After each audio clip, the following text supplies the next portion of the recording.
Palavra da Verdade, a exposição bíblica com Hernandes Dias Lopes.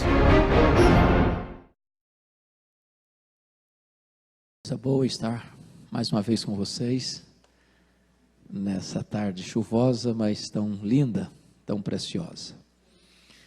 Eu quero repartir com vocês hoje um dos textos mais caros do meu coração, que é o Salmo 116. Salmo 116, nós vamos ler até o versículo 9 e partilhar com vocês algumas verdades preciosas desta linda passagem das Escrituras. Salmo 116, versos 1 a 9. Abra sua Bíblia, acompanhe ou ligue o seu telefone aí no texto bíblico e mantenha a Bíblia aberta, por favor. Esse texto diz o seguinte: amo o Senhor, porque Ele ouve a minha voz e as minhas súplicas. Invocá-lo-ei enquanto eu viver. Porque inclinou para mim os seus ouvidos, e invocá-lo-ei enquanto eu viver. Laços de morte me cercaram e angústias do inferno se apoderaram de mim, caí em tribulação e tristeza. Então eu invoquei o nome do Senhor. Ó Senhor, livra-me a alma. Compassivo e justo é o Senhor. O nosso Deus é misericordioso.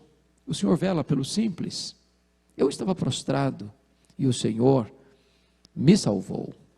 Volta, minha alma, o teu sossego, pois o Senhor tem sido generoso para contigo, pois livraste da morte a minha alma, das lágrimas os meus olhos e da queda os meus pés. Andarei na presença do Senhor, na terra dos viventes. Amém. Este salmo não tem no cabeçalho quem o escreveu. Este é um assunto um pouco ainda aberto e em debate. Entretanto, a maioria dos scholars, dos estudiosos, entende que este salmo foi escrito pelo rei Ezequias. E Ezequias foi um dos reis de Judá, que começou a reinar com 25 anos, reinou 29 anos, morreu consequentemente com 54 anos. Ezequias foi um homem especial porque há uma fala sobre ele que é singular. Não houve nenhum rei parecido com ele antes dele, nenhum rei que o sucedeu que fosse igual a ele. Ele era um homem único no seu tempo, na sua geração, um homem piedoso, que, inobstante ter um pai perverso, seu pai foi Acás, um assassino, um feiticeiro, um homem que queimou alguns dos filhos a Moloque, um homem que derramou sangue, e muito sangue em Jerusalém, um homem que poluiu a casa de Deus, com ídolos, com imagens dos deuses falsos. E Ezequias resolve ser diferente do seu pai, ele resolve seguir um outro curso de vida. E Ezequias, e não obstante ser este homem tão piedoso, ele vai enfrentar dois gravíssimos problemas. E eu diria para vocês que eram problemas insolúveis. Eu não sei se você já orou por causas impossíveis. Um problema que você diz, não tem jeito. Humanamente falando, não tem jeito. Você não vê saída. Não tem uma luz no fim do túnel. Não tem sequer um sinal de que a situação possa ser revertida. E ele enfrenta dois problemas humanamente impossíveis de serem resolvidos. O primeiro problema que ele enfrenta, e eu vou daqui a pouco entrar na exposição e vocês vão perceber isso, é que ele está governando em Judá, em Jerusalém, quando o maior império do mundo da época, o Império Assírio, invade o reino do norte, as 10 tribos do norte, e leva o reino do norte em cativeiro. Ou seja, das 12 tribos, 10 caíram no poder estrangeiro, de um império truculento, sanguinário, expansionista, que ao atacar uma cidade, uma província, um povo, deixava um rastro de destruição. Eram crudelíssimos, a ponto de entrar nas cidades, decapitar os homens e fazer um montão de cabeças na porta da cidade, para mostrar para o mundo que ninguém podia resisti-los. Pois agora, depois de tomar o reino do norte, a Assíria vem e toma todas as cidades fortificadas de Judá, do reino que governava Ezequias. E agora não só isso, mas o comandante chega a Jerusalém, e tem 185 mil soldados entrincheirando Jerusalém, e ele chega com um recado do soberano rei da Síria: capitule-se, entregue-se, renda-se, olhe as nações, nunca ninguém jamais nos resistiu, você não poderá nos resistir, não tem Deus que possa livrar alguém das nossas mãos. E Ezequias está aí diante de uma invasão militar, que não tem na época qualquer exército do mundo capaz de resistir a essa invasão. E é nessa circunstância, de um problema insolúvel, humanamente falando, é que ele se encontra. É a primeira causa de oração para coisas impossíveis. Segunda coisa, e vocês se lembram o relato quando ele pega uma carta, a carta afrontosa, leva para o templo, faz uma oração ao Deus, que é o Deus Todo-Poderoso, e Deus responde para ele que esse rei que está fazendo ameaça vai ser arrancado com anzóis na boca, e que ele vai dar vitória a Jerusalém. Mas se não bastasse esse primeiro problema, Ezequias enfrenta um segundo problema também impossível, um problema de saúde. Eu não sei até que ponto ele contrai uma úlcera, e vocês sabem que, via de regra, as úlceras, as gastrites da vida, tem muito a ver com os problemas emocionais, com reflexos de problemas emocionais, e eu não sei se tem alguma ligação, mas o certo é que a Bíblia diz que ele tinha uma úlcera incurável. Embora ele fosse um homem muito rico, embora ele fosse um homem muito poderoso, embora tivesse todos os recursos da época para buscar tratamento, mas não tinha mais jeito para ele. E aí diz a Bíblia que Deus mandou na casa dele, não sei se no palácio, na casa, ou se o palácio era a própria casa, o certo é que Isaías vai lá, e diz assim para ele: põe em ordem a tua casa, porque morrerás e não viverás. Eu não sei, sabe quantos anos ele tinha nessa época? 39 anos. Foi 14 anos depois que ele começa a reinar, e ele começa com 25, é que ele enfrenta esses dois problemas. Um problema de um iminente ataque militar, e um problema de saúde incurável. Diz a Escritura, que quando ele recebe esse recado do profeta Isaías, só restou para ele uma parede, e para a parede ele se voltou. E orou fervorosamente, e chorou copiosamente, e Deus respondeu rapidamente. O profeta não tinha saído da cidade ainda, quando Deus disse para Isaías: volta lá, e dize a Ezequias, príncipe do meu povo, que eu ouvi a sua oração, que eu vi as suas lágrimas, que eu o curarei da sua enfermidade, e que eu libertarei Jerusalém do ataque estrangeiro, e que no terceiro dia ele subirá à casa do Senhor. Quando o profeta voltou, Ezequias perguntou assim para ele: mas qual é a evidência, qual o sinal que Deus me dá de que ele atendeu minha oração? E o profeta pergunta: o que é que você quer? Que a sombra do relógio de Acaz, o pai dele tinha feito esse relógio, avance 10 graus, ou retroceda 10 graus. Então o rei pensou: já que Deus vai fazer um milagre, eu quero maior. Por que maior? Porque todos vocês e eu já vimos o relógio andar para frente, mas nenhum de nós viu o relógio da marcha ré.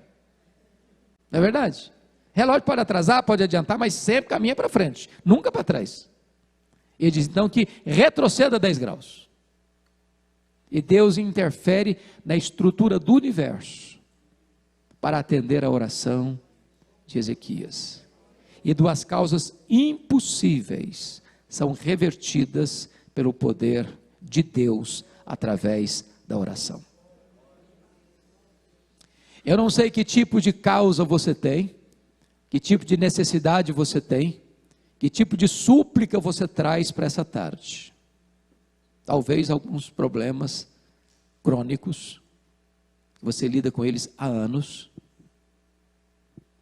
Talvez alguns problemas bem pontuais, que surgiram recentemente na sua vida, seja um diagnóstico de uma enfermidade, seja um conflito conjugal, seja um problema com filhos, com filhas, com a família, ou seja um problema de trabalho, seja um problema que tira o seu sono, que ameaça a sua saúde, que talvez ameace até a sua estabilidade, seja emocional, financeira, familiar.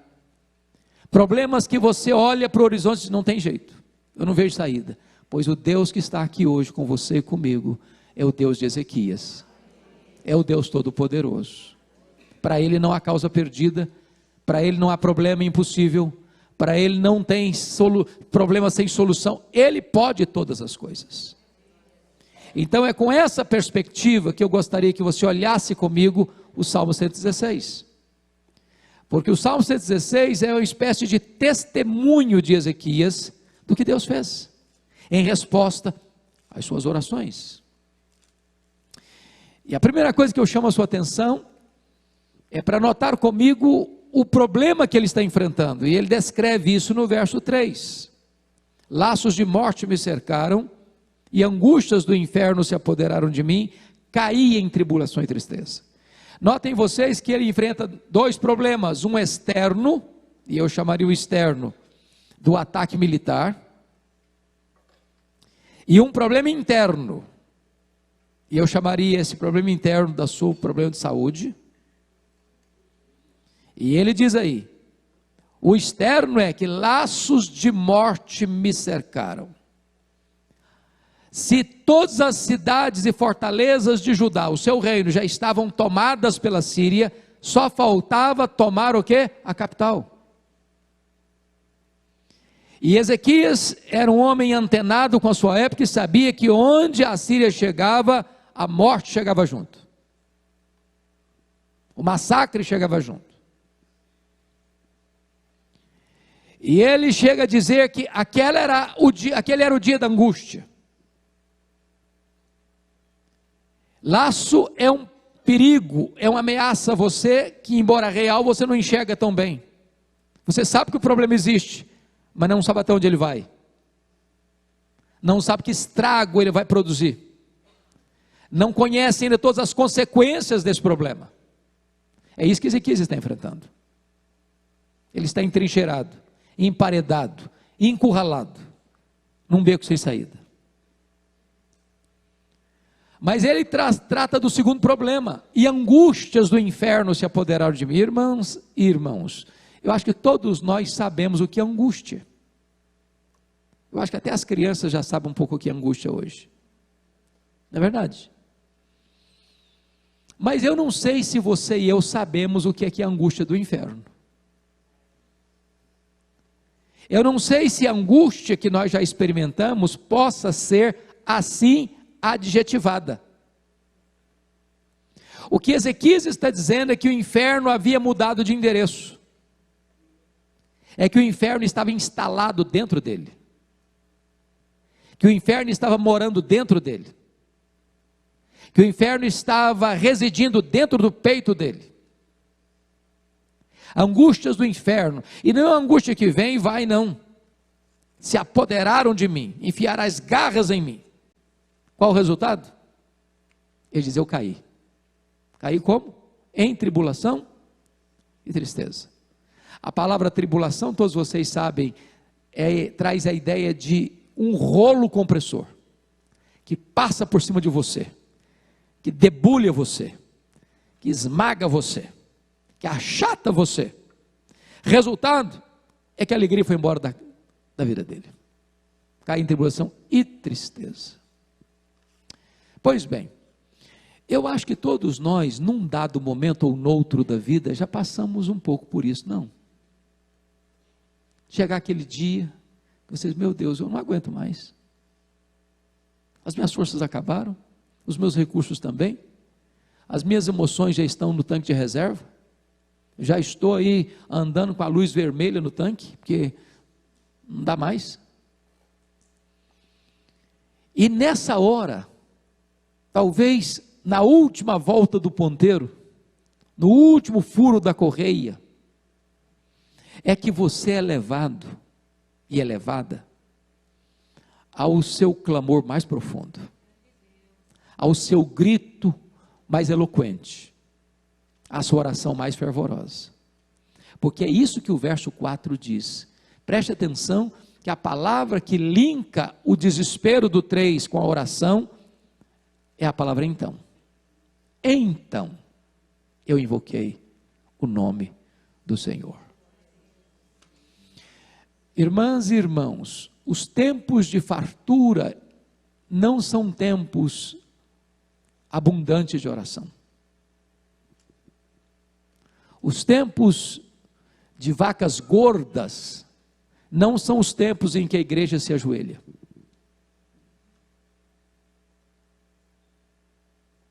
É por isso que o salmista diz: foi-me bom ter passado pela aflição. É quando o problema chega que a gente dobra os joelhos. É quando a dor aperta que a gente grita. Então eu invoquei o nome do Senhor. Se o sofrimento nos leva aos pés do Senhor, bendito o sofrimento. Mas quando ele invoca o nome do Senhor, ele descobre algo sublime, porque ele faz uma oração de livramento. Ó Senhor, livra-me a alma. Tem hora que você se sente como um Pedro afundando no mar, diz: salva-me, Senhor, livra-me a alma, Senhor. E eu não sei quantas vezes você já deu esse grito, por você, pelos seus filhos, pelo seu marido, pela sua esposa, pelos seus pais, pelos seus irmãos.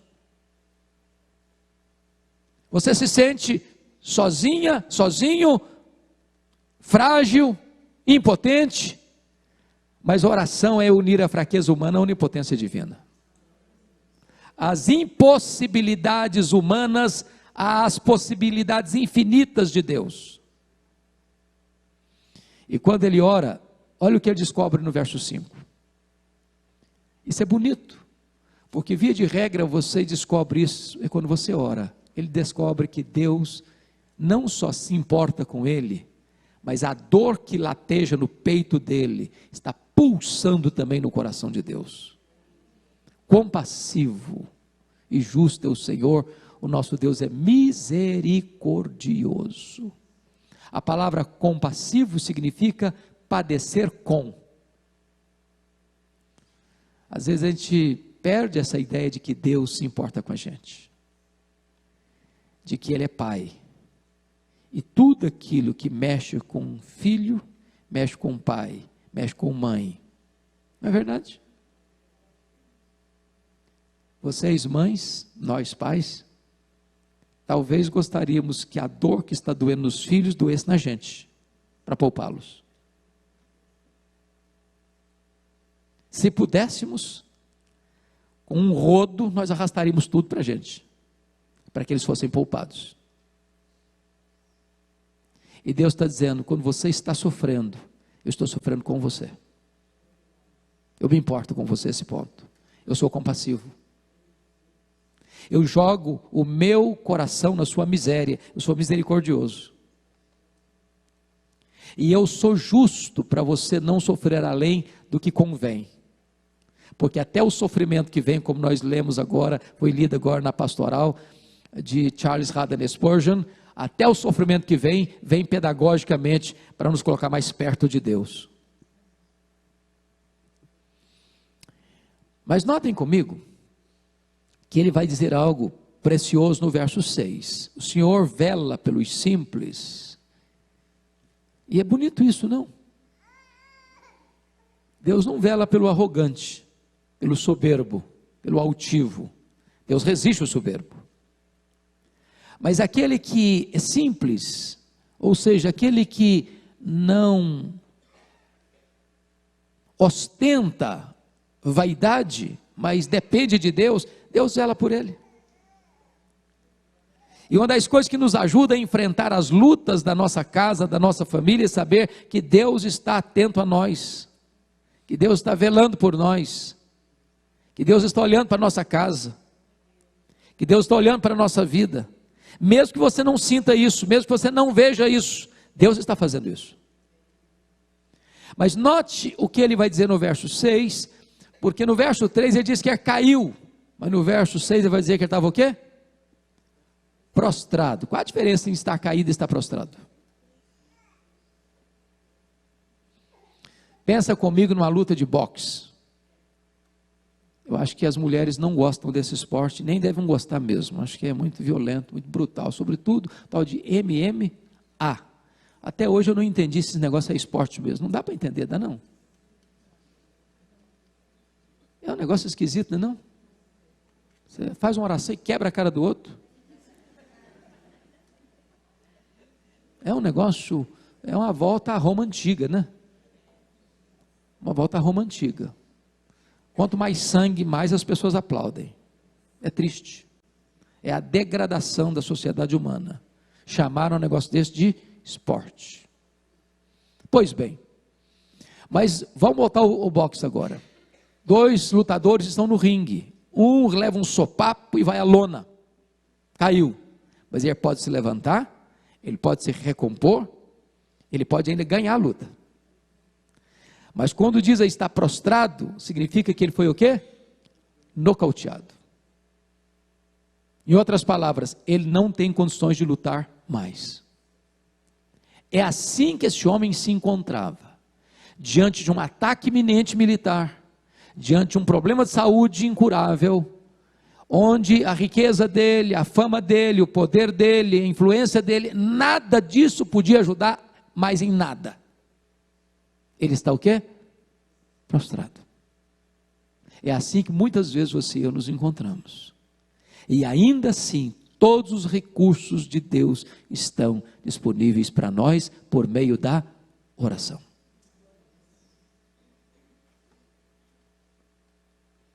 Está orando pelo seu filho? Não está vendo o resultado ainda? Continue orando.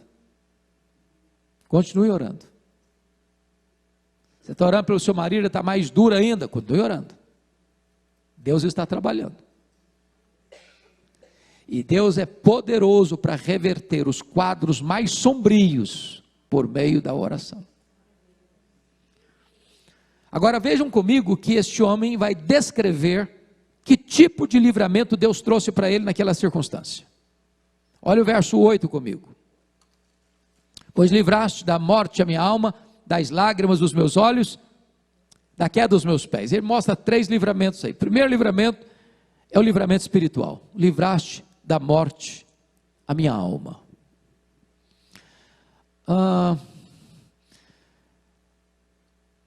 Esse livramento é o mais importante, porque este é o livramento de consequências eternas. Nossas orações não podem ser apenas para as necessidades do aqui e do agora. Como a irmã disse agora há pouco, às vezes as nossas orações são muito utilitárias, humanistas, egoístas. Nós procuramos Deus apenas como um facilitador, ou como uma panaceia para os nossos males. Resolvido o problema, não quero mais Deus. Só o busco porque eu preciso. Mas eu não deleito-me nele, eu não me alegro nele, eu não tenho prazer nele, eu não quero cultivar comunhão com ele. Eu só o vejo como um solucionador de problemas, mais nada.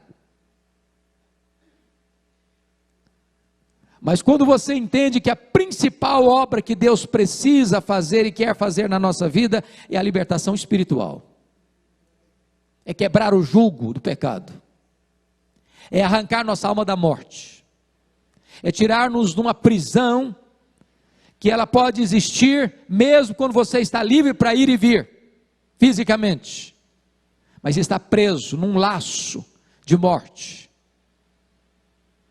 Essa é a primeira necessidade minha e sua, é que Deus nos livre a nossa alma, perdoa o nosso pecado, restaure a nossa sorte, nos reconcilie com Ele, nos dê a bênção e a alegria e a segurança da vida eterna.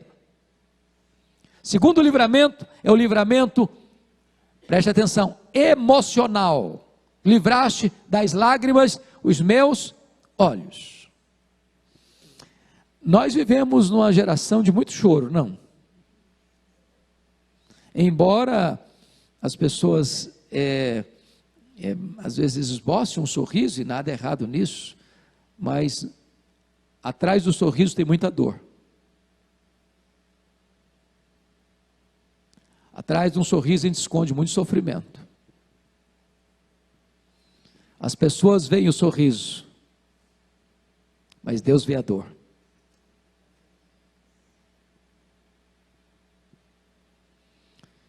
E o que é maravilhoso é que o nosso Deus é consolador, porque não só enxuga as lágrimas, Ele estanca o motivo das lágrimas. Porque quando você chora por alguém, ou chora por algo, chora por situações, chora por pessoas. E quando Deus vem e intervém, Ele sana o problema, Ele cura a doença, Ele pacifica a alma, Ele afasta o inimigo, Ele triunfa sobre o inimigo. Veja você que era impossível para Ezequias, que já tinha todas as cidades, fortalezas de Judá já tomadas, e Jerusalém trincheirada, não dava prazo, não dava tempo para reunir um exército, para convocar soldados de outras cidades, e Deus despacha o seu anjo, e mata 185 mil soldados assírios, uma solução sobrenatural, inimaginável, imponderável, milagrosa. E é isso que Deus faz por você e por mim. Quando você chega no último furo da correia, no seu limite, diz: agora não tem jeito não, Senhor. Pois então você é candidato a um milagre. Deus faz milagres, Deus opera ainda hoje, Deus responde a oração ainda hoje, e Ele vem e pacifica a nossa alma, enxuga as nossas lágrimas. Mas em terceiro lugar, Deus traz não só livramento espiritual e emocional, mas Deus traz também livramento moral. Livraste da queda dos meus pés. Irmãs e irmãos, nenhum de nós, por mais experiente na fé, por mais maduro na fé, é suficientemente forte para ficar de pé, escorado no bordão da autoconfiança. Nenhum de nós aqui pode arrogantemente bater no peito e dizer: esse pecado eu não cometo. Disso aí eu estou imune. Não. Deus conhece a nossa estrutura e sabe que nós somos pó, frágeis. É por isso que a Bíblia diz assim: aquele que pensa está em pé, não é aquele que está de pé não, aquele que pensa estar de pé, veja e não caia. Se Deus não segurar firme a nossa mão, nós não ficamos de pé. Portanto, entenda uma coisa: não seja rigoroso com as pessoas, não seja um fariseu que bate no peito: graças te dou porque eu não sou como aquele miserável ali. Se não fosse a graça de Deus, nós éramos não só igual a ele, mas talvez pior que ele. Não censure, não acuse, não seja pesado no seu juízo contra os outros, porque se você está de pé, você só está de pé por causa da graça de Deus.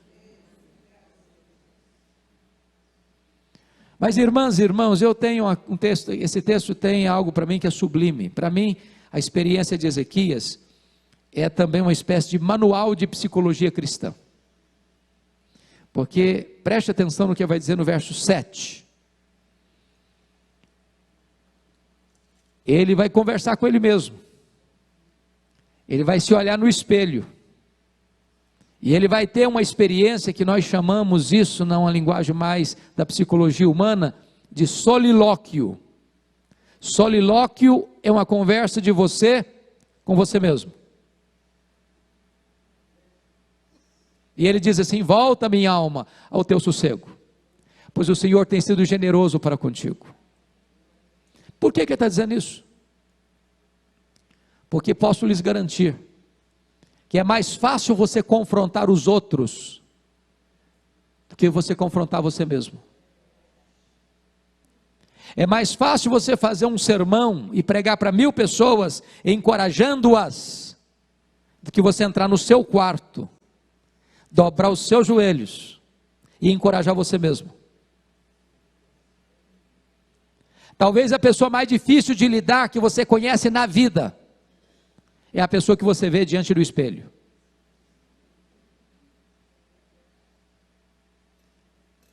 E de vez em quando você precisa puxar suas próprias orelhas, chamar sua própria atenção, confrontar você mesmo, ter uma conversa no espelho. E é isso que Ezequias está fazendo. Volta minha alma ao teu sossego, pois o Senhor tem sido generoso para contigo. O que está acontecendo aqui com ele? Depois de Deus fazer tantas coisas lindas na sua vida, de trazer livramento, de trazer cura, lá está o Ezequias desassossegado, ansioso, roendo as unhas, tomando Lexotan para dormir.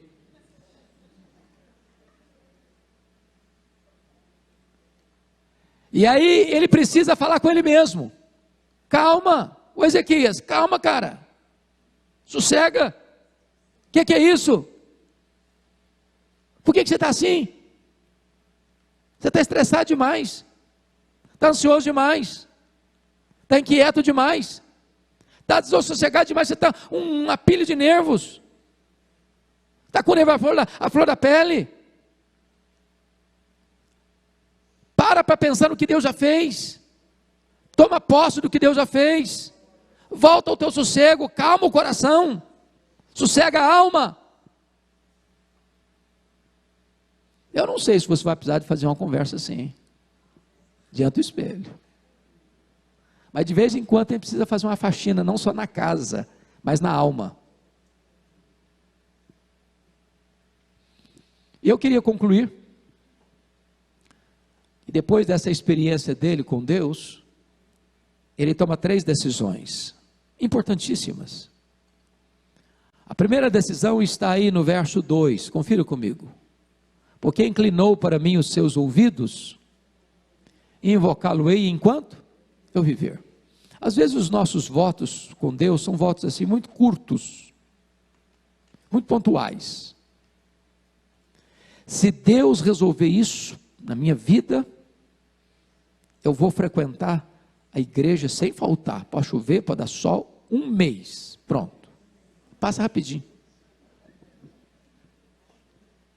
Prometo, vou fazer um culto na minha casa. Culto chega, realizou, acabou.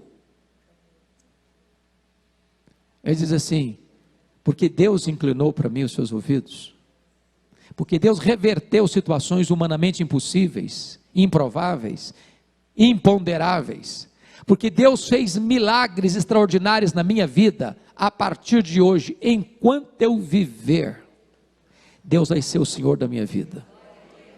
Eu vou depender dEle, vou falar com Ele, vou invocar o nome dEle. Segundo compromisso, está aí no versículo 9, ele diz assim: eu andarei na presença do Senhor, na terra dos viventes. Uma coisa é você orar, outra coisa é você viver depois que ora. Mas ele não vai viver na presença dos homens piedosos, não, na terra dos viventes. É lá onde você pode ser hostilizado, criticado, zombado. Mas eu não vou viver diante dos homens, não vou viver diante de Deus, na tua presença. E aí não adianta usar máscara, porque Deus vê o coração. Terceiro e último compromisso que ele assume, está no versículo 1. Ele diz assim: eu amo o Senhor, porque Ele ouve a minha voz e as minhas súplicas. Quando você diz eu amo o Senhor, 3 coisas decorrem disso. Primeiro, se você ama o Senhor, você declara que ama. E quando eu leio os Salmos, uma das afirmações que são recorrentes nos Salmos é esta: eu te amo, ó Senhor. Qual foi a última vez que você disse para Deus: Senhor, eu te amo? Qual a última vez que você, ao falar com Deus, seus olhos brilharam? Seu coração bateu mais forte? Seu amor por Ele aflorou? Segundo, quem ama, além de afirmar o seu amor, quem ama tem tempo para a pessoa amada. Se você ama a Deus, você tem tempo com Ele. E quando você diz eu não tenho tempo, você está dizendo isso não é prioridade. Você tem tempo para tudo aquilo que é prioridade na sua vida. E eu queria encorajar vocês, irmãos e irmãs, a termos um tempo. Eu não sei qual é o seu tempo. Você vai ser 5 minutos, você vai ser 10 minutos, você vai ser meia hora, mas para você estar sós com Deus. E eu estou aqui diante de mães e de avós, e se você ler a história da igreja, você vai ver que as pessoas mais influentes na história da igreja, por aquelas mães, que apesar da correria da vida, e de ter muitos filhos, conseguiam fechar a porta do seu quarto, e até os seus filhos sabiam: eu não posso interromper, minha mãe ou meu pai estão tendo uma audiência com o Todo-Poderoso. Terceiro, quem ama não apenas declara que ama, quem ama não apenas tem tempo para a pessoa amada, mas em último lugar, quem ama procura agradar a pessoa amada.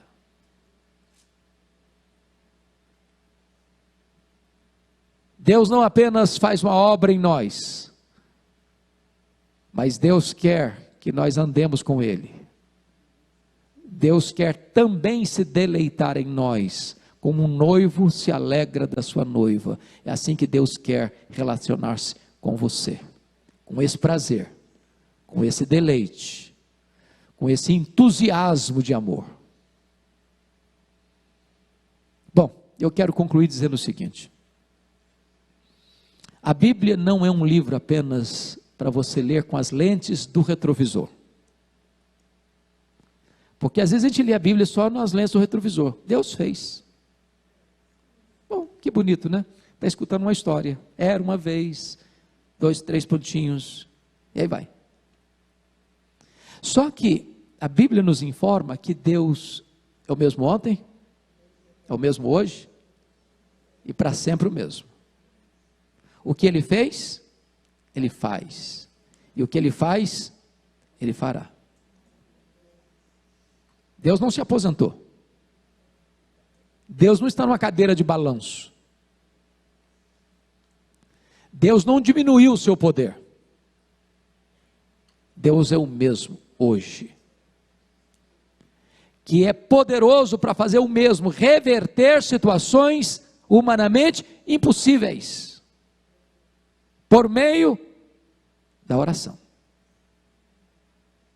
Eu não sei qual é a sua causa impossível, eu só quero dizer para você que Deus pode revertê-la, e de fato Ele reverte.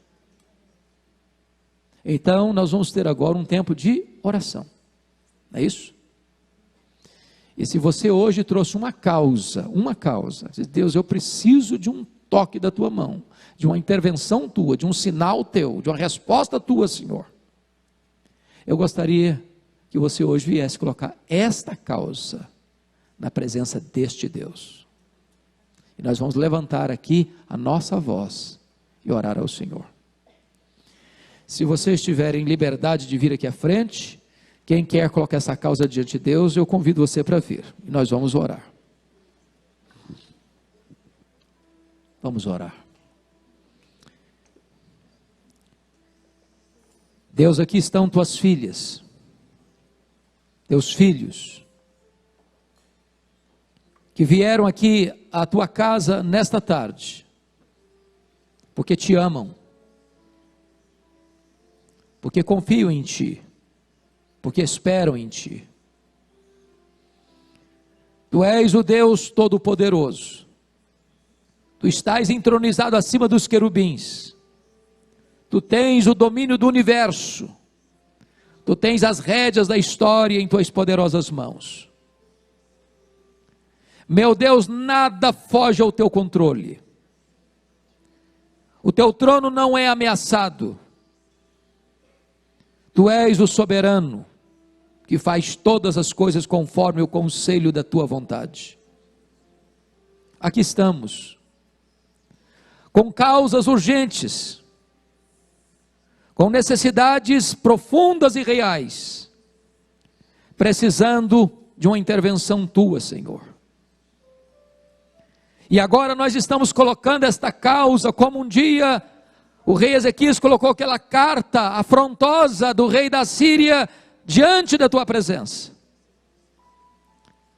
Nós colocamos agora o marido que está agindo com tanta crueldade com a sua esposa dentro do lar. Tem misericórdia. Tem misericórdia de nós, Deus. Abranda o nosso coração. Meu Deus, salva este casamento, em nome de Jesus. Nós colocamos aquele filho, aquela filha, Deus, que criado no Evangelho, se desviou do Evangelho. Traz de volta, Senhor. Traz os pródigos de volta, em nome de Jesus. Pois não criamos filhos para a morte, não criamos filhos para o cativeiro. Nossos filhos são teus. E nós os consagramos a ti.